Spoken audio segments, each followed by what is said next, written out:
মা সারদা দেবীর বিখ্যাত অভয় বাণী, আমি মা থাকতে তোমাদের চিন্তা কি, আমি থাকতে ভয় নেই। এই হলো ভক্তের প্রতি তার পরম মমত্ববোধ ও আধ্যাত্মিক আশ্বাসের প্রতিফলন। এই বাণীর মাধ্যমে মা আমাদের মনে করিয়ে দিয়েছেন যে তিনি কেবল একজন গুরু নন, তিনি আমাদের প্রকৃত জননী।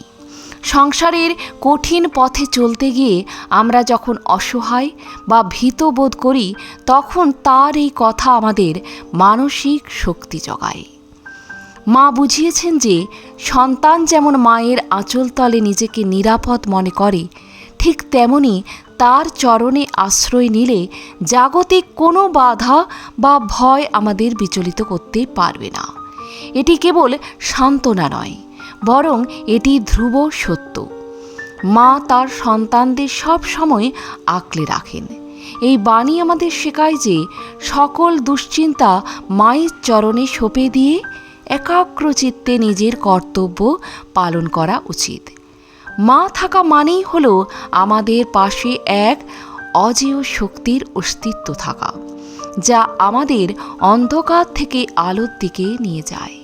প্রকৃত বিশ্বাস আর নির্ভরতা থাকলে জীবনে কোনো ঝড়ই আমাদের লক্ষ্য ভ্রষ্ট করতে পারবে না।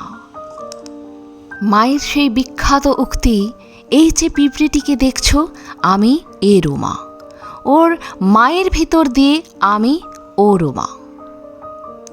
জগতের যত প্রাণী সবাই আমার সাথে একাত্ম, আমি ছাড়া দ্বিতীয় কোনো মা আছে নাকি?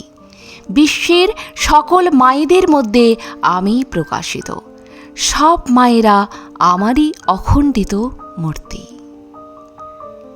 প্রণাম মাগো। আজ এ পর্যন্তই। ভালো থাকবেন, সুস্থ থাকবেন। যদি ভিডিওটি ভালো লাগে একটা লাইক অবশ্যই করে যাবেন।